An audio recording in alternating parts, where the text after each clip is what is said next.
Hey guys, welcome back to our chapter 1. This is the second piece of that kind of big chunk of famous figures in the world of psychology. For this video, we are going to be talking about Ivan Pavlov, John Watson, B.F. Skinner, and finally, my favorite person of all time in the world of psychology, Jean Piaget. So let's get to it. So we're going to start with Ivan Pavlov. In the world of psychology, he's super important.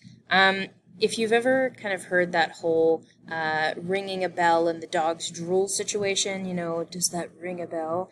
That is from Ivan Pavlov, this man right here. He conducted some very, I'm going to say cruel because PETA would be super upset, experiments on dogs a long time ago. Initially, he came to the world of science working to try to better understand digestion. And he accidentally stumbled upon something called classical conditioning. So what he did with these dogs is that if you look at this picture above this man's face, you will see this dog in this kind of contraption, harnessed up with different tubes and things that were surgically implanted, yes, surgically implanted, in the dog's stomach, as well as the sides of the mouth in the salivatory? Where they make drool and stuff, bless. And what he would do is he would introduce a meat powder, okay? Every time the meat powder was introduced, a buzzer, it was mistranslated into the word bell, a buzzer would be sounded, okay? So we'd hear a buzz noise, a bell noise, and the dog would know that the meat powder is coming. Well, he didn't know what he was doing is something called classical conditioning. Classical conditioning is a way to train someone or something, dog for example, to do something upon command. So what he found is that he was actually, with the sound of the bell, training the dogs to drool on command because they associated the bell with drooling. In class, we're going to be breaking this down into a really big visual kind of example, and I'll show you that here in a bit. So just for now, let's associate Ivan Pavlov with classical conditioning. And let's also associate him with the experimentation on dogs and drooling at the sound of a bell. John Watson is another famous figure in the world of psychology. He's like DHS would be super mad with this guy. Once upon a time, he experimented on a 5-month-old baby, code-named Little Albert. Again, it's not his real name. They kept his real name secret for privacy. John Watson and his partner, Rosalind Ranier, which, by the way, was also his mistress, okay, and ended up becoming his wife because he cheated on his wife. Big thing. Interesting side note. They basically took Ivan Pavlov's principles of classical conditioning and tried to conduct an experiment where they would create fear in this young child. They created fear by classically conditioning this little boy to be afraid whenever he saw cats and birds and fluffy bunnies and animals that wouldn't cause fear or shouldn't cause fear in a child, okay? So what they did is every time this boy was exposed to, let's say, a little puppy or a cat or a bird, they would stand behind him and they would take a mallet, so a big hammer, and they would hit a big piece of metal. I know that sounds really bad, and it was, and it made a really loud sound that scared the little boy. Now, what they were hoping to do is once they trained, or I should say conditioned this little boy to be afraid of these things, these animals, creatures, they were going to extinguish that fear. By extinguishing the fear, I mean they wanted to get rid of it. But there was a problem. Little Albert's mom was like super upset with how things were going, and she actually pulled him from the experiment. And an even sadder part of this little boy's life is he passed away at the age of 5, not due to anything from this experiment, but he had another health condition that resulted in his death. But he did live in fear for the rest of his short life. B.F. Skinner, much happier dude down there. Just look at his face. B.F. Skinner is super important in the world of psychology as well. He also, like Watson, built off of Pavlov's ideas of classical conditioning, but he wanted to twist things up a little bit, okay? He decided to use this idea of classical conditioning to create a different type of conditioning that was centered around rewards. Now, Ivan Pavlov's idea of classical conditioning is something that we do without knowing it, right? We are trained to do something and we don't even think about it.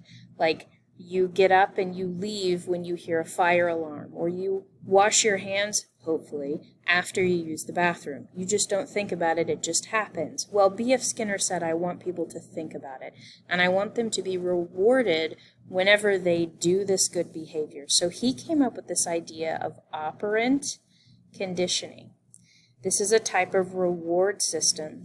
We have all seen this in our school career. Operant conditioning rewards good behavior in order to make that good behavior happen again.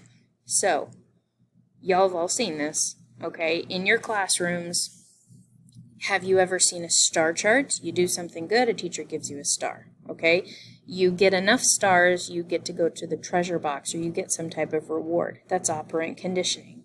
The green card, yellow card, red card, also a form of operant conditioning. Starbucks rewards points, anyone? Every time you go to Starbucks and you're a part of their reward scheme, you get points, and eventually you get free coffee, or you get free coffee on your birthday, whatever.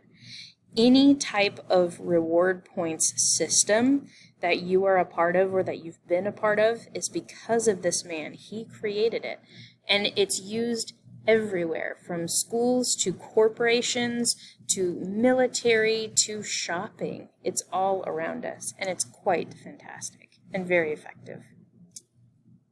Jean Piaget, possibly the most important person in the world of developmental psychology. You will hear his name a lot more. I just want to briefly introduce you to this man.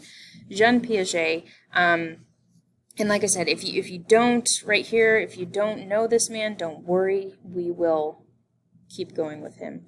He helped us understand how kids develop from birth all the way to adulthood. He created a kind of chart or stages that he saw that kids go through, every child across the globe. It doesn't matter the language, it doesn't matter where they're brought up, these things happen. And if they don't happen, there tends to be some sort of issue, maybe a developmental delay or some sort of behavioral issue that's causing something not to happen.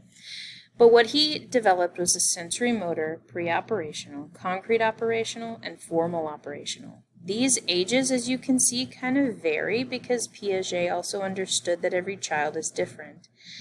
These stages had specific things that happened with them that meant the child could then move on to the next stage, eventually kind of culminating in adulthood. So sensory motor, coordinating sense of motor responses, sensory curiosity about the world. They're starting to move around using demanding language, milk, more, cookie, right? Pre-operational, symbolic thinking, using proper grammar, starting to express concepts a little more, meaning they can speak in better sentences. I don't want to say perfect, but better. They have imagination, that unicorn is real, man. It totally lives in my closet, right? They believe it. The next thing that happens is concrete operation. This is understanding of time and space, not only time as in the time on the clock, but time as it exists in the world, right? Space, meaning not only in a scientific perspective is space and planets, and there are other things out there, but also space around the person, okay? Formal operational is a lot of fun. This is really creative hypothetical thinking, abstract thoughts, lots of creative writing and a lot of artistic expression come out here. Planning becomes possible, being able to plan your day at your elementary school, your school, whatever, and learning to kind of think on a really complex level, okay? So we're going to stop here, but I'm going to go over this really fast. This is your homework before you leave today. You're going to pick up some index cards. On them, you are going to write on the blank side, you're going to write the famous figure's name nice and big. All the famous figures that we've covered, okay, these past 2 sections. You're going to provide a brief description of that person. See your notes. Okay, and their major contribution. Rubber band them together and drop them off tomorrow in the little basket, your classroom basket. Please, please, please, for the love of all that's good, put your MLA on them so I know who you are and what class they are in. All right, guys, I will see you at the next video.